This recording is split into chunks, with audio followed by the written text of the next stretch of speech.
Assalamualaikum warahmatullahi wabarakatuh. Bismillahirrahmanirrahim.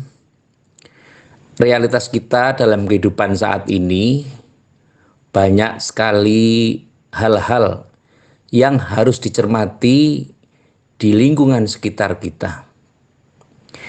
Kita terutama sebagai orang Jawa tentu memahami bahwa orang Jawa itu penuh dengan simbol-simbol, bahwa filosofi ono dino ono upo artinya setiap hari, kalau masih ada hari artinya hari yang kita miliki. Kalau kita masih punya umur, kita itu masih punya rezeki makanan walau hanya satu butir nasi. Penggambaran orang Jawa ini sangat debatable, artinya sangat nisbi, bisa terjadi kontradiktif. Lu apakah satu nasi itu bisa mengenyangkan?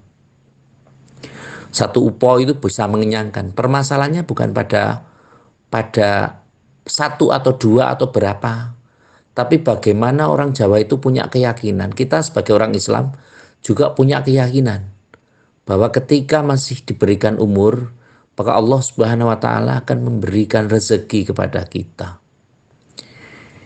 Hal ini pun yang sering disampaikan ketika di saat syawalan, halal bihalal dan seterusnya.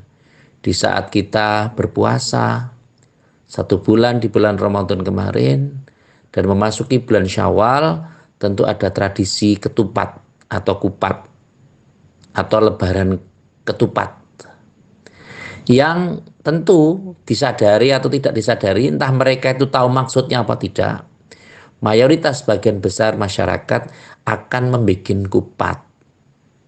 Untuk apa? Untuk sebagai kondisi. Lu apakah tidak hanya sekedar itu? Ya tentu banyak lagi. Banyak hal yang dilakukan. Tapi tradisi-tradisi kupatan ini terlebih sudah menjadi kondisi yang mentradisi baik di zaman lalu maupun zaman sekarang. Meskipun saat ini mungkin sudah agak terkikis, orang-orang lebih suka makanan-makanan yang lain, roti atau hal yang lain. Tetapi setidaknya kalau kita cermati sama-sama bahwa ada filosofi-filosofi di dalam itu. Kupat itu kan simbol dari bagaimana proses untuk bisa mengkondisikan sesuatu. Bagaimana orang bisa merasa bersalah. Loh, selain bulan Syawal kan tidak ada orang yang mau mengakui kesalahannya. Baik dari tataran yang paling bawah maupun tataran pemerintah atau siapapun, biasanya kalau yang terkait dengan orang-orang hubungan komunikasi satu orang kepada orang yang lain, tentu dia akan merasa bersalah, mengakui salah setidaknya. Maka kupat itu simbolisnya adalah bagaimana proses-proses yang terjadi. Nah, orang yang menjalankan proses ini tidak hanya sekedar menyimpulkan dari aspek-aspek makanan tadi yang dibikin dari beras atau nasi tadi, dari beras ya kalau kupat itu, bagaimana orang memposisikan bahwa memang ada hal-hal yang perlu dilakukan. Kupat ya kalau orang sudah ngaku lepat, setidaknya mempunyai simbol-simbol lain. Ada bisa ngelakoni barang papat atau menjalankan 4 sisi, yakni yang sering dijelaskan adanya lebaran. Jadi kupat itu adanya ya pada saat lebaran itu. Wis lebar pasane, sudah selesai puasanya, maka namanya lebaran. Jadi kalau sudah kita mengkondisikan, maka nun sewu kadang-kadang kalau pemerintah kita ini kan ada nunggu dari pemerintah, ada kondisi kupatan, ada sudah masak dulu, ya sebaiknya perlu disikapi sama-sama bahwa nunggu kebijakan dulu baru memasak. Karena apa? Ada beberapa hal yang tentu secara prinsip dilakukan. Biasanya kupatan itu kan 1 Syawal, maka namanya lebaran. Kalau sudah lebar pasane, tentu lebur dosane. Jadi dosanya dilebur. Ada silaturahim, saling berjabat tangan, saling mengunjungi rumah satu dengan yang lain. Nah, kalau sudah lebar, itu sudah lebur, maka luber. Luber itu artinya apa namanya? Mereka itu bisa memberikan maaf yang sebanyak mungkin. Luber pangaksamane. Nah, luber itu artinya ya penuh. Luber itu sampai penuh, sampai dibuang-buang gitu. Artinya apa? Mereka tidak pelit terhadap memberi maaf. Bahkan sampai orang yang belum kenal itu sampai mengatakan Sugeng Riyadi, Sugeng Riyadi. Artinya apa? Selamat Hari Raya. Selamat Hari Raya itu bahasanya Jawa Sugeng Aryadi. Hari yang baik, hari yang besar, hari yang penuh dengan makna. Aryadi, Ari Adi, hari yang baik. Sehingga dicekak atau di bahasa sederhana Riyadi. Ya enggak apa-apa. Sugeng Riyoyo, Sugeng Riyadi enggak apa-apa. Karena ini bahasa yang baku. Luber, lebur. Nah, lebar. Akhirnya apa? Ada kondisi labur. Dulu ada posisi rumahnya diperbagus. Dulu sebelum ada rumah-rumah yang kaitannya dengan tembok, dan sesungguhnya dulu kan rumah itu paling banyak ada labur. Labur itu artinya bagaimana menghias rumah, mungkin dicat ulang. Kalau bahasa sekarang saya tidak tahu ya persamaan labur itu apa. Tapi labur itu menghias kondisi supaya rumah itu menjadi lebih bagus. Sehingga apa? Ya itu bagian dari proses menghormati. Oh ya, kalau rumahnya sudah dilabur, nanti kalau ada tamu mereka akan nyaman, setidaknya tidak kotor rumahnya, jadi dibersihkan. Sehingga dalam proses ini wis lebar pasane, wis luber pangaksamane, wis lebur dosane, luber pangaksamane, lebar pasane, kemudian wis dilabur omahe. Jadi rumah itu juga ikut, karena baiti jannati, rumahku adalah surgaku. Prosesnya orang Jawa ini sudah hati-hati sekali, berhati-hati sekali, sehingga masyarakat ini, masyarakat kita yang awam ini tidak merasa digurui, tetapi setidaknya mereka tidak egois. Mereka membangun rumah, mereka berkomunikasi, bersilaturahim, tidak hanya sekedar bagaimana menghormati tamunya, tapi juga disuguh. Nah, kupat itu biasanya mengkondisikan sesuatu tadi, ada 4 hal yang dilakukan tadi. Maka kalau kupat itu tidak ada rangkaiannya, biasanya rangkaiannya dengan santen itu. Seperti halnya yang pernah saya sampaikan, kalau sedaya lepat pangapunten ya memang harus minta maaf. Kalau kupat sendiri namanya lontong, olone kotong. Jadi ketika sudah kondisi seperti itu, maka diharapkan untuk lontong, diharapkan untuk kosong-kosong. Nah, kosong-kosong, olone kotong. Tidak ada hal-hal yang memposisikan apapun. Tidak ada balung rine, tidak ada sesuatu yang menghambat. Nah, kondisi inilah yang perlu kita sikapi sama-sama. Malu ada bagaimana? Kalau misalnya kita masih mengingat kedosaan mereka-mereka. Orang Jawa bilang ada namanya lepet. Lepet itu elek ditilep sing dapet. Kejelekan mereka itu ditutupi secara kondisional, secara sedalam mungkin. Kita punya filosofi mikul dhuwur mendem jero. Ya, artinya hal-hal yang seperti inilah yang harus kita pahamkan.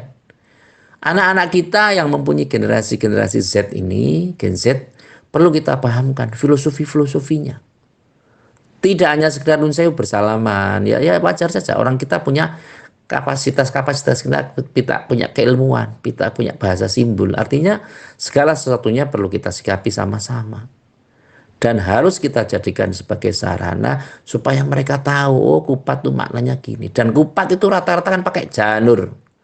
Ja'anuron, jadilah cahaya. Orang-orang itu kalau sudah mengaku orang sudah puasa Ramadan sebulan penuh, sehingga kupat itu pakai rajutan-rajutan namanya janur. Ja'anur, jadilah cahaya. Nah, merajutnya, rangkaian janur itu menjadi bungkus kupat itu maknanya supaya orang bisa berkomunikasi satu dengan yang lain. Tidak hanya sekedar melalui media sosial, tapi berkunjung satu rumah ke rumah yang lain. Nah, maka inilah yang perlu kita sikapi sama-sama. Tradisi-tradisi seperti ini sudah mulai hilang di kalangan generasi kita. Karena apa? Kadang-kadang filosofi seperti ini sudah dipahami sebagai sesuatu yang mubazir. sebagai sesuatu yang aneh-aneh, bid'ah atau yang lainnya. Bahasanya mungkin ya saya tidak bisa menyampaikan apa saja. Tetapi yang paling penting adalah hal ini. Mari kita cermati, kita sikapi bahwa jangan kita remehkan aturan-aturan yang ada. Kita diberikan satu mulut dan dua telinga, harus banyak mendengarkan bagaimana lingkungan sekitar kita. Mengapa kiai-kiai kita pada saat lalu itu sangat ramah dan sangat dihormati oleh masyarakat?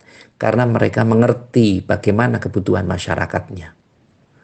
Bagaimana kalau ada orang yang sakit, sowan ke kiai, Pak Kiai, menurut saya anak saya batuk.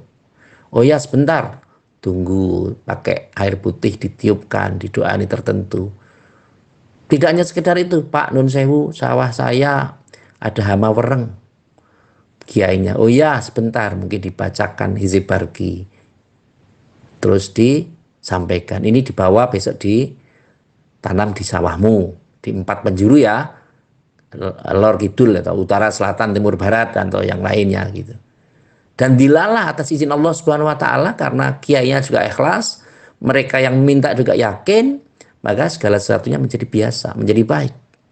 Zaman dulu mungkin belum ada dokter, belum ada Menteri Pertanian, belum ada PPL ya. Tapi karena kiai sudah mumpuni, sudah cukup, bahkan sampai nun sewu. Kalau tidak ada uang, kita mau usaha, mau buka usaha kalau susah, kita minta pada kiai, Pak Kiai nyun modal, ini saya mau usaha. Nah, bagaimana supaya hal ini bisa dicermati oleh masyarakat kita? Maka kita harus dengarkan keluh kesah masyarakat kita. Lingkungan kita bagaimana? Jadi jangan sampai kita menyampaikan hanya berdasarkan ego kita sendiri. Kita menyampaikan sesuatu hanya berdasarkan pada pokoknya mau saya begini. Tapi nun sewu, gunakan satu kondisi sebagaimana Kanjeng Nabi Agung Muhammad SAW, peduli terhadap umat, peduli terhadap masyarakat, dengan diimbangi dengan keilmuan yang manfaat.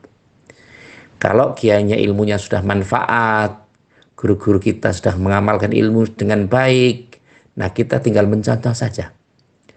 Mudah-mudahan dengan kita takzim, kita hormat pada kiai, para ulama, karena nun sewu, kalau saya pribadi tentu saya tidak cukup untuk menggantung pada amal saya sendiri. Selain saya harus ridha Allah, itu pokoknya, tapi tentu saya harus juga minta betul kepada kiai saya untuk mendoakan saya, guru-guru saya untuk mendoakan saya, karena mereka lebih tahu bagaimana saya daripada saya sendiri. Nah, yang paling penting ketawaduan, bagaimana kita mau belajar dari waktu ke waktu, sangat dibutuhkan. Semoga Allah Subhanahu wa taala memberikan sesuatu yang manfaat pada kehidupan kita. Amin Allahumma amin. Yang terakhir seperti biasa, mari kita berdoa kepada Allah Subhanahu wa taala.